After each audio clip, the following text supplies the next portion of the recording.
Hi everyone, welcome to commerce nation. My name is आप सभी का स्वागत है हमारे टेस्ट सीरीज के सेशन में। आज हम आपके लिए एक नए टेस्ट सीरीज लेके आ गए हैं जिसका नाम है कंपनी लॉ। ठीक है, तो कंपनी लॉ से रिलेटेड आज हम कुछ एमसीक्यू देखेंगे। ठीक है, तो स्टार्ट करते हैं अपने एमसीक्यू टेस्ट सीरीज को। लेकिन इससे पहले अगर आपको ये लगता है कि मुझे और क्वेश्चन चाहिए और आपको और क्वेश्चन प्रैक्टिस करने हैं, तो आप हमारे बेसिकली टेस्ट सीरीज को परचेज कर सकते हो। उसके प्राइस भी नॉमिनल हैं। आप उसे परचेज करोगे तो आपको उसमें जो भी आपका चैप्टर वाइज है, सारे चैप्टर वाइज आपके टेस्ट होंगे। ठीक है, आप अपने आपको एनालाइज कर सकते हो और ज़्यादा मार्क्स को गेन कर सकते हो। ठीक है, तो चलिए बिना टाइम वेस्ट किए हम स्टार्ट करते हैं अपने इस सेशन को। तो हमारे पास क्वेश्चन नंबर 1 क्या है, व्हाट इज अ कंपनी। ठीक है, तो कंपनी क्या है, हमें पता है कि कंपनी क्या होता है।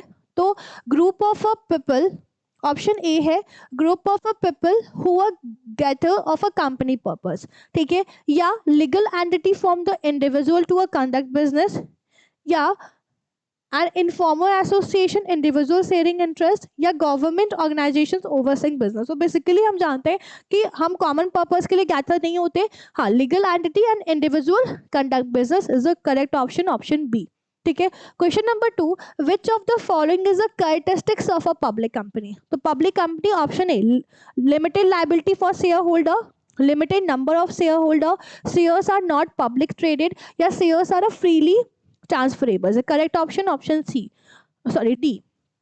ठीक है, question number 3, which classification of company involve the ownership and control being a hand of a small group of people. ठीक है, आप इसमें से ये क्लासीफाई करो कि ये कौन सी कंपनी है जिसकी ओनरशिप इन्वॉल्व है।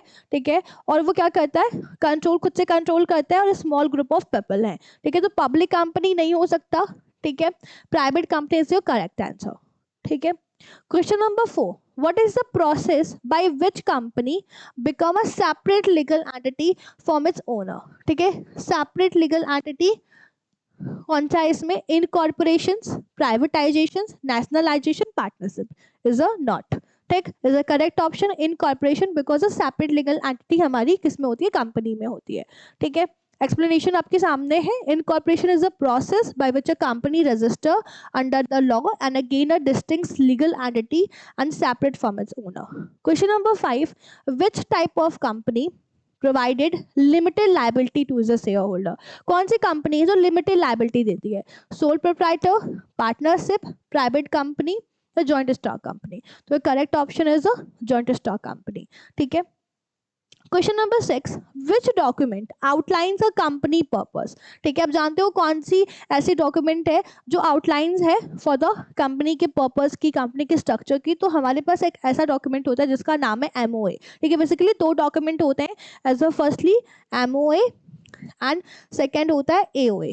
ठीक है, तो एमओए की बात करें तो एमओए एक ऐसा डॉक्यूमेंट है जहां पे ये प्रिस्क्राइब होता है कि कंपनी का स्ट्रक्चर क्या होगा, कंपनी का ऑब्जेक्टिव क्या है, कंपनी की गोल्स क्या है। और ये भी होता है कि यहाँ पे कोई भी अगर इंडिविजुअल या कोई भी हम डील करने वाला है कंपनी से, तो वो पहले से ही कंपनी का एमओए पढ़ के आया है, वो अंडरस्टूड होता है। तो कौन सा डॉक्यूमेंट हो गया, एमओए। ठीक है, जिसमें कंपनी की पर्पज स्ट्रक्चर लिखी हुई है। Okay, and then what is the question number 7, what is the main advantage. Limited liability के मेन एडवांटेज क्या है, अनलिमिटेड लाइबिलिटी होता है ओनर के लिए, टैक्सेशन होता है सोल प्रोप्राइटर, या limited life of the company, या limited liability for a owner. तो ऑफ कोर्स लिमिटेड लाइबिलिटी होती है क्योंकि वो क्या है, एलएलपी है, लिमिटेड लाइबिलिटी है ना, हाँ कंपनी एलएलसी है। Question number 8, what is the primary purpose memorandum of association. Outline day to day, no कभी नहीं। Define the company goal, yes company के गोल्स एंड ऑब्जेक्टिव के लिए। रिस्पॉन्सिबिलिटी नहीं होता। ठीक है, and detail the financial statement of the company भी no. Question number 9, which of the following statement is a true regarding alteration of memorandum association. ठीक है, तो कौन सा सही है, तो alteration can be made at any time without a formal approval। Alteration can only with the unanimous consent shareholder, या alteration required approval special resolution। तो of course option C, because of special resolution से confirmation करते हैं by the court, क्या MOA। Okay, question number 10, तो 10 हमारे पास क्या है, 10 हमारे पास कह रहे हैं असेशंस एंड रीजन का क्वेश्चन है। मेमोरेंडम ऑफ एसोसिएशन एक फंडामेंटल डॉक्यूमेंट है that the outlines of a company, company की आउटलाइंस है, scopes activity and define relationship outside the world. ठीक है, तो एमओए जो है वो एक फंडामेंटल डॉक्यूमेंट है जिसमें कंपनी एक आउटलाइंस ऑफ अ डॉक्यूमेंट है, कंपनी की स्कोप, कंपनी के ऑब्जेक्टिव और आउटसाइड ऑफ द वर्ल्ड से कनेक्ट होता है। ठीक है, तो ऑफकोर्स एसर्सन तो सही कह रहा है। ठीक है, रीजन इसके बिहाफ रीजन क्या है, क्योंकि आर्टिकल ऑफ एसोसिएशन जो डॉक्यूमेंट है वो क्या डील करता है, वो डील करता है इंटरनल रेगुलेशन को, मैनेजमेंट के स्ट्रक्चर को, गवर्नेंस ऑफ अ कंपनी को। ठीक है, इसलिए एमओए क्या करता है, एमओए हमारी कंपनी के स्कोप्स एंड ऑब्जेक्टिव बताता है और एओए हमारी कंपनी के इंटरनल के रूल्स रेगुलेशंस एंड पॉलिसी को डिस्क्राइब करता है। ठीक है, तो both assertion and reason are your correct answer. Question number 11 कह रहा है the memorandum of association, MOA define कर रहा है scope of activity company and undertake. Reason, MOA help करता है establish legal capacity and limitation of company का। ठीक है, तो एमओए जो है वो एक स्कोप्स को डिफाइन करता है कंपनी के, और रीजन क्या है, इसलिए डिफाइन करता है क्योंकि ये पे लीगल कैपेसिटी है, कंपनी की लिमिटेशन क्या है, कंपनी का क्या है, ये पहले से ही जो भी हमारा क्या है इन्वेस्टर है वो डील करने से पहले उसको पता होना चाहिए। ठीक है, तो option A is the correct. both the assertion reason are true because MOA in need define scope activity and company क्या ना engage in, कि कंपनी किस चीज में engage है, कंपनी का गोल क्या है, कंपनी क्यों बनी है, क्या करना चाहती है। ठीक है, question number 12 the alteration of the memorandum. ठीक है, क्या है, the alteration of a memorandum association require a special resolutions confirmation by the court। ठीक है, confirmation by the court, altering the MOA significantly impact the right interest of the company stakeholder। ठीक है, बिल्कुल सही कह रहा है, अल्टरेशन ऑफ एमओए को क्या रिक्वायर है, special resolutions and confirmation by the court के लिए। तो एसर्शन बिल्कुल सही है और रीजन भी हमारा करेक्ट कह रहा है। तो both assertion reason are true, the alteration MOA doesn't require a special resolutions। Question number 13, which of the following is a true regarding article of association of a company. इसमें से कौन से फॉलोइंग में article of association क्या है, सही है। They are mandatory legal document होना चाहिए all type of company, they're a public document है, पब्लिक इंस्पेक्शन होना चाहिए, या इंटरनल रूल्स एंड रेगुलेशंस होने चाहिए, या fill with the government during. तो ऑफ कोर्स इंटरनल, तो ऑप्शन सी। ठीक है, क्या कह रहा है, AOA document outlines the internal rules। ठीक है, हाँ, regulation, procedure and management of a company। Done, done, done, done। Question number 14, what is the process for the amending the article of association company? Only the board of director approve करता है require and the shareholder approve through the special resolution necessary, या the company secretary can make a amendment without approval, the amendment can make the CEO decision। तो क्या होगा, share holder approve करते, special resolution is a necessary. ठीक है, okay. Question number 15, which of the following best describe doctrine of a constructive notice in a property law? ठीक है, it is a notice to a property owner through a personal communications, and it is the notice given by a government authority regarding a property taxation, yeah, it is a legal fiction, impute notice of a property existence restrictions, and it notice given neither and the property of the development। ठीक है, तो ये क्या कह रहा है कि best describe क्या है, doctrine of a constructive notice in a property of law. तो क्या होता है, तो doctrine of constructive notice in principle property that presume all potential buyer tenor property aware of its existence. ठीक है, तो अगर आप कोई भी डील कर रहे हो, ठीक है, कंपनी से, तो अगर आपने डील किया कंपनी से और उसके बाद आपको ये पता चला कि इस कंपनी की पॉलिसीज एमओए में ही ये चीज़ें नहीं है, ठीक, तो यहाँ पे पूरे के पूरे जिम्मेदार आप होगे, बिकॉज ऑफ ये अंडरस्टूड होता है कि आपको एमओए पहले से ही पढ़ के आना चाहिए। ठीक है, तो लॉ ये प्रिस्क्राइब करते हैं कि आप पहले से एमओए पढ़ के आए हो। ठीक है, तो यहाँ पे बेस्ट डिस्क्राइब आपका क्या है, C, legal fiction, impute notice, property existence, restrictions to all potential buyer. Under the doctrine of constructive notice, which following statement is a true? ठीक है, तो the buyer knowledge of irrelevant all potential issue related to the property are deem no, या seller required physically so the property potential buyer and overall disclosure made by the seller considered legally valid, the doctrine apply commercial not resident properties. So correct option 16 का ए हो जाएगा कि buyer के पास knowledge होना चाहिए irrelevant potential issue related property are deemed. Under the doctrine of a constructive notice, buyer actual knowledge lack thereof the irrelevant. ठीक है, जो भी irrelevant वाली चीज है उसको नॉलेज होना चाहिए, उसको एमओए पढ़ना चाहिए. ठीक है, what is the primary purpose of a doctrine indoor management? क्या है indoor management? To protect the company director from a legal liability, to provide guidance for an outdoor business activity. Option C, to protect third party and dealing with the company from a consequence of a company internal irregularities, या to regulate the company financial transaction. तो क्या हो जाएगा इसका कि to protect a third party dealing with a company for a consequence of the company internal irregularities. Doctrine of indoor management legal principle है जिसका aim क्या है? प्रोटेक्ट करे थर्ड पार्टी का enter into transaction with the company good faith without knowledge. ठीक है, अब इसका डॉक्ट्राइन ऑफ इंडोर मैनेजमेंट का मतलब आपको पता ही होगा बेसिकली कि यहाँ पे कि अगर मैं डील कर रही हूँ कंपनी से, ठीक है, तो मैं ये समझ के डील कर रही हूँ कि उसने अपने इंटरनल रूल्स एंड रेगुलेशन को फॉलो किया होगा. अगर उसने कोई अपने इंटरनल रूल्स एंड रेगुलेशन को फॉलो नहीं किया है, अगर उसे किसी से परमिशन लेना है, उसने नहीं लिया, फिर भी उसने मुझसे डील कर लिया, तो उसकी जिम्मेदारी मेरी नहीं होगी क्योंकि मैं इससे जो भी डील कर रही हूँ उस कंपनी से गुड फेथ के साथ कर रही हूँ. ठीक है, विदाउट नॉलेज ऑफ एनी. मुझे क्या पता कि उनकी इंटरनल रेगुलेशन क्या है, उनकी इंटरनल चीजें क्या है. ठीक, तो यही होता है डॉक्ट्राइन इंडोर मैनेजमेंट कि अगर ऐसा कुछ होता है तो वो कंपनी जिम्मेदार होगी, ना कि जो डीलर है जो डील कर रहा है, जो ठीक है जो इन्वेस्टर है वो जिम्मेदार होगा. ठीक है, तो टू प्रोटेक्ट क्या होता है? To protect the third party dealing of a company. ठीक है, जो भी थर्ड पार्टी डील कर रहा है कंपनी से उसके इंटरेस्ट को क्या करना? रेगुलेट करना. ठीक है, प्रोटेक्ट करना. Question number 18, which of the following statement is a not true regarding doctrine of indoor management? इसमें से कौन सा इंडोर मैनेजमेंट में से सही नहीं है हमारा? ठीक है, तो क्या हो जाएगा करेक्ट ऑप्शन? तो ए है it protect the third party who enter into a transaction with a company in a good faith. ठीक है, and B exceptions principle constructive notice apply to situations where company internal procedure have been irregularly follow, या it provide the protection of a company direction to their decision.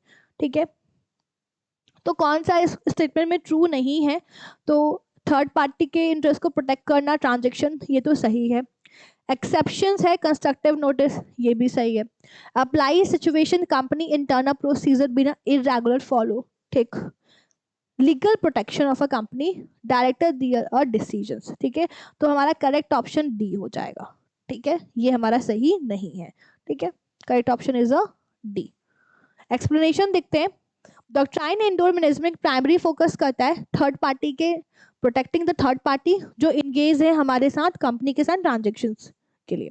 ठीक है, question number 19, assertion the doctrine of constructive notice is a legal principle that assume all party have a knowledge company public document information available through a official channel. ठीक है, doctrine of constructive notice जो कह रहा है कि legal principle है और सारे पार्टीज को नॉलेज होना चाहिए कंपनी से जुड़ने से पहले. और रीजन क्या है कि डॉक्ट्राइन कंस्ट्रक्टिव नोटिस प्रोटेक्ट करता है interest and a third party engaging and a transaction with a company. ठीक, तो इसका करेक्ट ऑप्शन क्या होगा? तो ऑप्शन इसका करेक्ट ए, बोथ एसेस and reason true and reason is the correct explanation. ठीक है, तो doctrine of constructive notice assume that all party have a knowledge of a company and public document and official information. Done. ठीक है.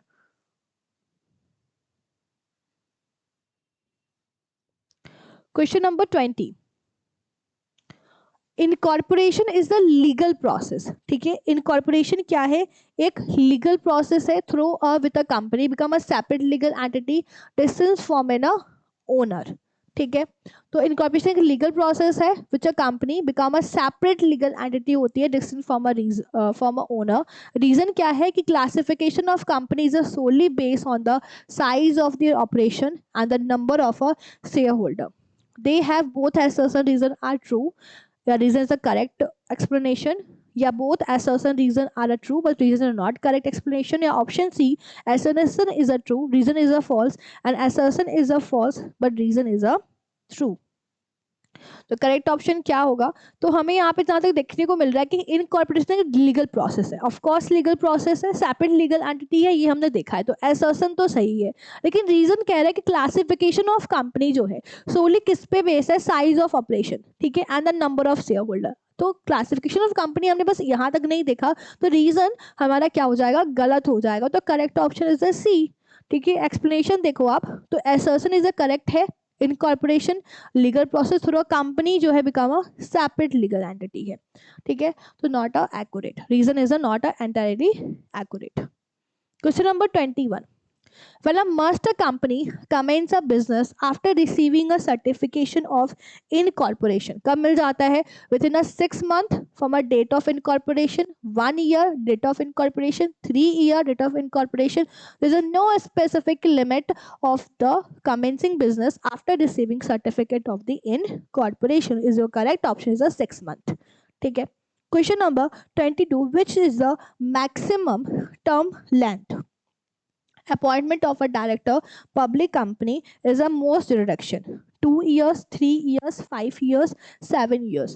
तो your correct option is a B, 3 years। ठीक है, most reduction the maximum term length for the appointment director public company usually 3 years होता है। ठीक है, question number 23, which of the following writer typically associated director of a company receiving a fixed salary, owning shares of the company, approving financial statement, या setting the company strategic vision?